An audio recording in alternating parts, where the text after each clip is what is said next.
नमस्कार, मैं हूँ रेखा खान और मेरे साथ इस वक्त मौजूद हैं एक बहुत ही कमाल धमाल कास्ट और उसके डायरेक्टर साहब पाताल लोक 2 के जयदीप जी। नमस्कार, आप लोगों को नया साल मुबारक हो। तिलोत्तमा जी नमस्ते। डायरेक्टर साहब, क्रिएटर साहब नमस्कार आपको। जी, मैं क्रिएटर हूँ, शो का डायरेक्टर अविनाश हाँ, अरुण। क्रिएटर जी, क्रिएटर साहब आपको बहुत बहुत मेरा सलाम, बहुत सारी शुभकामनाएं। और आपका पाताल लोक पहला तो बहुत ही हंगामा मचा चुका है, 2 का भी ट्रेलर अभी रिलीज़ हुआ है और लोग ये कह रहे हैं कि सीरीज़ अभी बाकी है। वो शाहरुख खान वाला डायलॉग बहुत ही दोहराया जा रहा है। आपको कैसा, मतलब एक हमने जब देखा कि जब हमने पहला सीरीज़ इसका देखा, ये सवाल मेरा आपसे ही है, तो हमने देखा कि क्राइम को एक बहुत ही अलग तरीके से रीडिफ़ाइन किया गया। हमने बहुत अरसे से क्राइम को बहुत फिल्मों में, सीरीज़ में बहुत अलहदा रूप में देखा है, बहुत विभिन्न स्वरूप उसके आए हैं, लेकिन इसके बारे में ये कहा गया कि एक क्राइम एक रीडिफाइन तरीके से आया, तो 2 को लेके तो उम्मीदें भी ज़्यादा हैं। तो आपके नज़रिए से क्या एक नया दर्शकों को बांधने के लिए क्या नए ऐसे तत्व होंगे? जी, ये मुश्किल सवाल है मेरे लिए कहना कि इसमें क्या नया या क्या अच्छा होगा जी। हमारी तरफ से कोशिश ये रही है कि हम फिर से एक ऐसी कहानी बोलें जिसमें हम एक कैरेक्टर की जर्नी देखें, एक कैरेक्टर का ग्रोथ देखें, और उस जर्नी के ज़रिए हम कुछ ऐसी चीज़ों पे बात कर सकें जिन पे शायद बातें नहीं होती है। हम कुछ ऐसी जगहों पे जा सकें जिन जगहों पे हम नहीं जाते हैं, चाहे वो बाहरी दुनिया की जगहें हों या हमारे अंदर की कुछ गलियां हो जो हम नॉर्मली छोड़ देते हैं। बट इस सीरीज़ के ज़रिए हमने वो एक लाइफ जीने की कोशिश की है इस कैरेक्टर की आंखों से। जी। एंड तिलोत्तमा, आपके लिए कैसा है? क्योंकि ऑलरेडी एक ये बड़ा सेट एक फॉर्मेट है जहाँ एक फ़ैन फॉलोइंग एक ऑलरेडी स्टैब्लिश है, इसके किरदार से लोग बहुत ज़्यादा, मतलब एक कहते हैं ना कि रूबरू हैं और बहुत ज़्यादा परिचित हैं। तो आपके लिए एक सुकून है या एक नर्वसनेस है, क्या है? आप एक नया एडिशन है इस सीरीज? जी, दोनों हैं, दोनों हैं। लाइफ में मतलब ऐसे बहुत सारी चीज़ें होती है ना एक साथ, ये नहीं कि एक रस पकड़ के बस उसी में बह जाएं। जी। तो जी। वो मतलब दोनों चीज़ें थी कि डर भी था, प्यार भी था। पर मतलब स्क्रिप्ट पढ़ने के बाद तो मुझे इश्क हो गया था कि ये मतलब हो चल क्या रहा है इसमें। मतलब मैंने एक बार पढ़ा, फिर अपने बंद कमरे में ही मुझे लगा कि कुछ खुल गया ऐसे पोर्टल सा जैसे। फिर पढ़ा मैंने कि ये सचमुच पढ़ा कि नहीं, ये मतलब ये सच ऐसे मुझे ऐसे एक स्क्रिप्ट मिला है, मतलब it was very hard for me to even imagine that this is actually happening. जी जी। एंड जयदीप, आप तो मतलब बिल्कुल, आपका सिनेमा हो या सीरीज़ हो, आपने अपने आप को हर प्रोजेक्ट में, हर रोल में एक बहुत ही समर्थ और समृद्ध अभिनेता के तौर पे आपने खुद को स्थापित किया है। लेकिन हाथीराम चौधरी एक बहुत ही अलग तरह का, मतलब पुलिस का वैसा किरदार हमने कभी नहीं देखा था। शायद वही था जो एक कनेक्शन था। तो एक होता है कि अब आपके लिए क्या उत्तेजना है इस रोल में? अब आपके लिए क्या नयापन होगा जो एक वही जो नयापन स्क्रिप्ट में है। क्योंकि एक हद तक वो एक जीवन जी चुका है एक तरीके का। बट जैसा कि आपने सीजन 1 में देखा ही है कि वो एक इंसान जो कई सारे फ्रंट्स पे हारा हुआ सा फील करता है, बट वो ऐसा है नहीं अंदर से। लोगों को लगता है कि वो फेलियर है, वो है नहीं। बस उसको उस मौके की तलाश है जहाँ वो ये बता सके कि वो ये सब कर सकता है, जो उसको मिलता है। और बावजूद इसके इतने बड़े केस के बाद भी बाहर की दुनिया में उसका लिए कुछ नहीं बदला है। सबको वो सेम हाथीराम लगता है, क्योंकि कोई जानता ही नहीं कि हुआ क्या उसके अलावा या कुछ और लोगों के अलावा। बट उसकी वजह से उसके अपने अंदर का कुछ इंसान बदलेगा और बदला है। और कुछ रिश्ते जो उनके बहुत करीबी हैं, जो जानते हैं कि वो किस जर्नी से बाहर आया है, वो लोगों के लिए उसका नज़रिया बदल गया है। बाकी उसकी एक्साइटमेंट, उसकी उत्तेजना ये है कि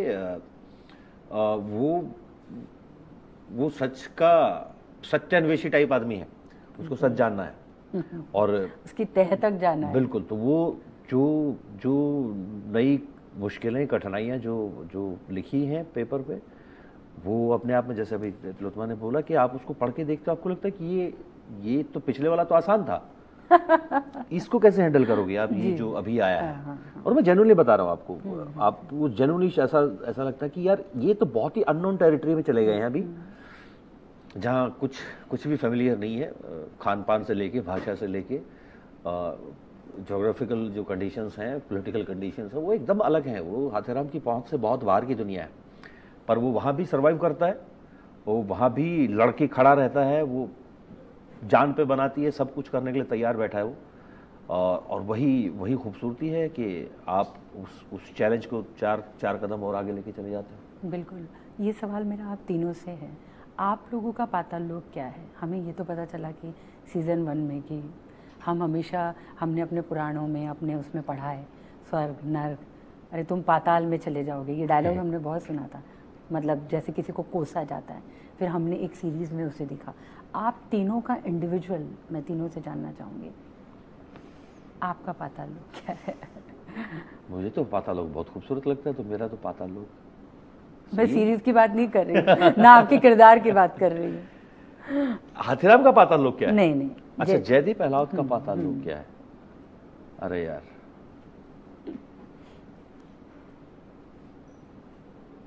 दिन के कुछ टाइम अकेला टाइम ना मिल पाना। Oh wow. जब बिल्कुल अकेला हो, अगर कुछ मिनट, कुछ घंटे, मतलब एटलीस्ट आधा घंटा 1 घंटा बिल्कुल अकेला ना हो, तो वो बहुत हैवी हो जाता है। आपके लिए? डर। I have a lot of fear, many things, and the older I grow, I am discovering new things. जैसे न्यू फियर्स। New fears. जैसे I think they're very personal. नहीं, जैसे सबसे बड़ा, मेरा जो सबसे बड़ा डर है याददाश्त खो जाना। वो ऐसा लगता है कि कभी ऐसा हुआ तो क्या हुआ? हमें तो वैसे भी ज्यादातर चीजें याद नहीं रहती, तो उसका तो कोई खास डर है। आपके लिए क्या? और लड़की होने के नाते तो 150 होते। किसी दिन लगता है मैं सुबह सुबह उठूंगी तो टकली हो जाऊंगी, पता नहीं क्या क्या क्या क्या। आपके लिए क्या? No, I think there are many fears. Maybe one that I could share is perhaps, you know, what if I stop loving what I do, love so much? Then what next? You know? I wonder, if it's not this, then what? These questions, I think that's my patal lok, and okay. I have a very active patal lok. Very vibrant, very vibrant, dominant patal lok in my life, and the only way I find myself coming out of my patal lok is through some of the friendships I've made, the family I have, and the work. Okay. The women that I've got to play, they help me come out of the patal lok. So thank you. And sir, आपके लिए? इनका पाताल लोग हाथीराम को 6 pack में देखना। अगर इनको हाथीराम गलती सपने में भी 6 पैक में दिखाई देगा ना, ये भागेंगे उठ के सड़क बिस्तर से। जी। आई थिंक ये एज यू गेट ओल्डर, आपकी वो ये डेफिनेशंस ऑफ पाताल लोक चेंज। पहले शायद ये था कि क्या पता मैं अपनी कहानियाँ कह पाऊँगा या नहीं, या क्या पता सक्सेस मिलेगी या नहीं, और जो भी होता है मटेरियल टर्म्स में या वर्ल्डली टर्म्स में।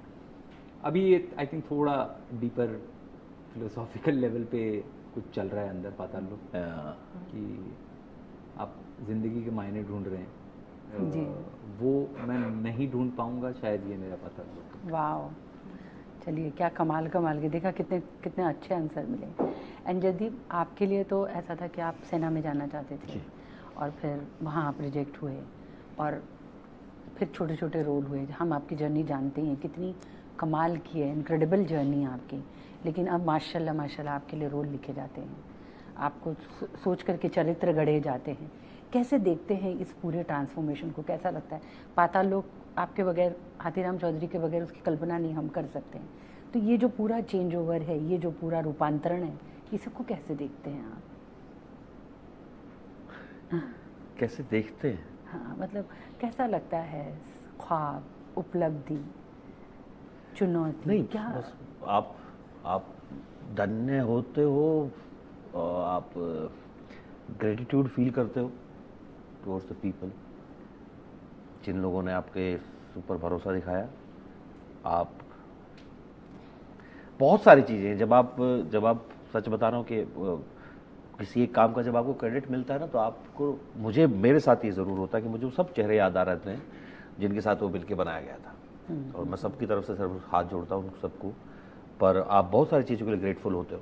आप, भगवान ने अच्छा सा शरीर दिया हुआ है, पूरे हाथ पैर हैं, ज़बान चल रही है, आंखें देख पाती है, कान सुन पाते हैं, पैर चल रहे हैं, और इसके अलावा आपका दिमाग सही है, आपके आसपास के लोग आपको सपोर्ट करते हैं। मुझे लगता है बहुत सारी चीज़ों को एज एन एक्टर आप इस बात के लिए ग्रेटफुल हो कि अच्छा काम मिलता रहा, चाहे वो लंबे दौर के बाद हुआ, पर देर आए दुरुस्त आए, वैसी वाली सिचुएशन है कि आप जब भी आपके साथ, और उसके साथ बहुत अच्छी, मुझे ऐसा लगता है पर्सनली, एंड आई होप कि जीवन भर के रिश्ते मिले बहुत सारे कामों में। स्पेशली अगर मैं पाताल लोक की बात करूं तो बहुत इसमें हैं लोग जिनसे आप चाहोगे कि जीवन भर जुड़े रहें, कि आप काम करो ना करो, जब करो तब देखा जाएगा, पर बाकी जो है वो सब आपका बाय प्रोडक्ट है, भगवान बनाए रखे जी, वो आता है जाता है, जाता है। ना कभी सोच पाते हो, ना वैसा सोचता भी नहीं हूँ, नहीं सोचा जाता है उस तरह से कि अच्छा कल को फेमस रहूंगा कि नहीं रहूंगा। बहुत लाखों लोग आए शहर में, आगे भी आएंगे, जो फेमस होंगे, फिर नहीं होंगे, फिर होंगे, वो सब सोचने का मुझे उसका कोई औचित्य समझ नहीं आता है। क्यों, कंट्रोल में तो है नहीं वो। नहीं, कंट्रोल में है नहीं, और उसको आप प्लान नहीं कर सकते हो। बिल्कुल बिल्कुल। What you can do is अपना गेट काम। अप, वर्क हार्ड, जी, work with your utmost honesty, and go back and sleep. इनके सच है, मैंने आपके बारे में पढ़ा था कि आपकी मम्मी आपके लिए जॉब लगवाने का कह रही थी। वो उन्होंने बहुत टाइम तक उनको लगा कि यार कुछ नौकरी वोकरी कर लेगा तो शायद बेटर है। कब हाँ, एक सरकारी नौकरी होती है ना, तो बड़ी तनख्वाह आती है, फिर तो आप सेफ फील करते हो। हम सब उसी बैकग्राउंड से आए हैं, सबको ये था कि अच्छा बच्चे बस नौकरी पकड़ ले कोई ना कोई, ताकि उनकी चिंता खत्म हो जाए कि अब सरवाइव कैसे करेंगे, खाना कहाँ से आएगा, कपड़े कहाँ से आएंगे। तो उस तरह की वो जोन हम सबके माँ बाप का रहा है, रहता है, वो हमारे भी सबका ही रहता है। मिडिल क्लास वहीं से आते हैं। एंड तिलोत्तमा, आपने तो न्यूयॉर्क में पढ़ाई की अपने मतलब एक्टिंग के लिए। आप आप कोलकाता से आती हैं और आपने बहुत इंटेंस रोल किए हैं, बहुत सारे अवार्ड विनिंग आपका काम रहा है, बहुत जो भी काम आपका रहा है बहुत सराहनीय रहा है। उसमें वो पूरी वो जो है कितना आपको काम आया, एक ट्रेनिंग कितना काम आती है, क्योंकि कई बार लोग कहते हैं कि नहीं बड़ा बॉर्न एक्टर होना चाहिए पैदाइशी, लेकिन ये ट्रेनिंग कितना काम करती है। एक्चुअली जब मैंने अपनी पहली फिल्म की थी तब तो कोई ट्रेनिंग थी नहीं। हाँ. और वैसे I have not had any formal training. Acting में कोई फॉर्मल ट्रेनिंग थी नहीं वैसे। मैं NSD या FTI नहीं गई हूँ मैं। और जो पढ़ाई मैंने की है वो मतलब लिटरेचर साहित्य में था, और उसके बाद ड्रामा थेरेपी में था। How does it help me as an actor? I think I did this job. मेरे मास्टर्स NYU में मास्टर्स करने के बाद I worked in a prison called Rikers Island, and I worked with both the male and the female inmates in that prison, and I think I learned the most about acting in prison at Rikers, because the inmates there are serving time, literally serving time, and you get to observe people who are serving time. And I think cinema storytelling is an experience. You are giving an experience of time, and a person's entire life in 2 hours. It's how film really makes you experience time, and I don't think I made those connections while I was there at Rikers, and I don't think you understand everything when you're in the situation. सही बात है। But Rikers से जब निकल के I came back to Bombay, the way I could do an audition was very different, because I had spent 2 years just observing people very closely, people who no one sees, people walk past, and what got them here? I mean that's what excites me about this dialectic of crime and punishment, you know, that what makes someone commit a crime, what is the fit punishment for that, what led that person to that. So I think observing all that became a great teacher for me, and it gave me much more than I did a few classes when I was in NYU in acting, but it was not something, it was not my पूरा major. पूरा ऐसा complete हाँ, होने तो मैंने का। ऐसे कभी एक्टिंग पढ़ा है ही पढ़ा ही नहीं। नहीं. और मॉनसून आपके- वेडिंग वाज माय फर्स्ट जी, फिल्म, जी, जी, उसमें बिल्कुल। तो मतलब I was just out of college. And आपके बारे में एक बहुत कमाल की बात ये, आपने कभी बच्चन कनेक्शन का भी कभी ये नहीं किया? मतलब कहते हैं ना कि जब आप किसी फिल्म परिवार से जुड़े होते हैं तो आप उसका अपने एक्टिंग में या अपने करियर में इस्तेमाल करते हैं। लोग करते हैं बिल्कुल। ओके. लेकिन आपने खुद को साबित किया, आपने अपने अभिनय को साबित किया। Yes. ऐसा क्यों किया देवी आपने? I've not really honestly thought about it. In fact, when I was dating my husband, I didn't even know. Oh, wow. And it's not something that he even brought up. And so my association with them is through marriage, and I'm you know, they're wonderful people, and I'm also very glad that you know, we can coexist, and there's a lot to learn, and but my journey is this, you know, so I've never felt the need to. I'm answering this question very badly. नहीं नहीं बिल्कुल, आप जो आपके जहन दिल में है वो कह रही हैं आप जितनी भी आपके जो रोल्स मैंने देखे हैं बहुत महिलाओं को बहुत डिफाइन करते हैं। बहुत सारे रोल्स आपके महिलावादी भी हैं, और मैंने आपका एक इंटरव्यू पढ़ा था जहाँ पे आपने कहा था आपके साथ एक छेड़खानी हुई थी, कुछ शिकार हुई थी, मैं ऐसा कुछ आपके बारे में पढ़ रही थी। आपको सबसे ज़्यादा एज अ फीमेल क्या बात परेशान करती है लड़कियों को लेकर के? हम देखते हैं कितने लेयर्ड अब हम भूमिकाएं देखते हैं OTT पर और फिल्मों से हट करके, आपको क्या चीज़ परेशान करती है? अरे बहुत सारे चीज़ें हैं जैसे? But I think there is a certain this bullshit meter that is stronger now than before. Earlier, if I read a script and it was halfway okay, I would do it because there was so little work. But now I feel more strongly because I must be able to defend this character. If there was an imaginary court where I'm questioned why I did what I did as this character, I must be able to defend her. So her choices need to make sense to me, you know. So when a character is built and you don't understand why they're doing what they're doing, it bothers me now. It bothers me because I feel like I don't know how many more years I have left. I don't know how many more parts I can do. But I'm surrounded by some incredible women. तो आपको ऐसा लगता है objectify किया जाता है ज़्यादा? I think we know that answer now. बिल्कुल.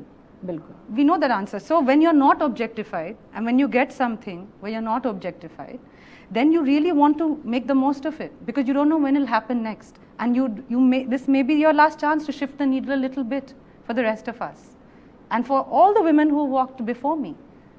I mean, I think of the actresses in the 90s, you know, what they had to do so that we could do what we are doing today.